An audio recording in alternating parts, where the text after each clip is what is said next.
નમસ્કાર દર્શક મિત્રો, વડોદરા ટુડે ન્યૂઝમાં આપનું સ્વાગત છે. ગાંધીનગરમાંથી 3 આતંકી પકડાયા. ગુજરાત એટીએસને મળી મોટી સફળતા. પાટનગર ગાંધીનગરમાં 3 આતંકી પકડાયા. આતંકીઓ પાસેથી હથિયાર કબજે કરાયા. પહેલા એક આતંકીની ધરપકડ કરાઈ. પૂછપરછ બાદ અન્ય 2 પકડાયા. એક આતંકી હૈદરાબાદનો હોવાનું સામે આવ્યું. આતંકી પાસેથી 3 હથિયાર અને 30 કારતૂસ મળી આવ્યા. આરોપીઓએ લખનૌ, દિલ્હી, અમદાવાદમાં રેકી કરી હતી. તમામ આરોપીઓ ઉચ્ચ અભ્યાસ કરેલ છે. આરોપીઓના નામ અહેમદ મોહિઉદ્દીન સૈયદ, સુલેમાન સુહેલ અને આઝાદ સુલેમાન સૈફી છે. જેમાંથી અહેમદ મોહિઉદ્દીન સૈયદે ચીનથી અભ્યાસ કરેલ છે અને MBBS ડોક્ટર છે. એક આરોપી રાઇઝીન નામનું ઝેર બનાવવાની કરતો હતો તૈયારી. મુખ્ય આરોપીના 17 તારીખ સુધીના રિમાન્ડ મળ્યા છે.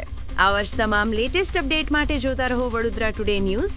નવું વર્ષ એટલે કે વિક્રમ સંવત 2082ના શરૂઆતથી વડોદરા ટુડે ન્યૂઝ ચેનલના ગુજરાત રાજ્યના તમામ શહેરના, તાલુકા, જિલ્લાના દર્શક મિત્રોને ખાસ વિનંતી કે અમારા વડોદરા ટુડે ન્યૂઝના તમામ સમાચાર જોવા માટે હવે અમારા ફેસબુક, યુટ્યુબ, ઇન્સ્ટાગ્રામના પેજને લાઇક કરો, શેર કરો, સબસ્ક્રાઇબ કરો અને કોઈપણ સમાચાર અને જાહેરાત અને તમારા વિસ્તારમાં કોઈપણ જાતની ગેરકાયદેસર પ્રવૃત્તિઓ ચાલતી હોય અને ભ્રષ્ટાચારની પોલ ખોલવી હોય તો અમારા વોટ્સએપ નંબર 9687328624 અથવા તો 9687906224 પર સંપર્ક કરવા વિનંતી.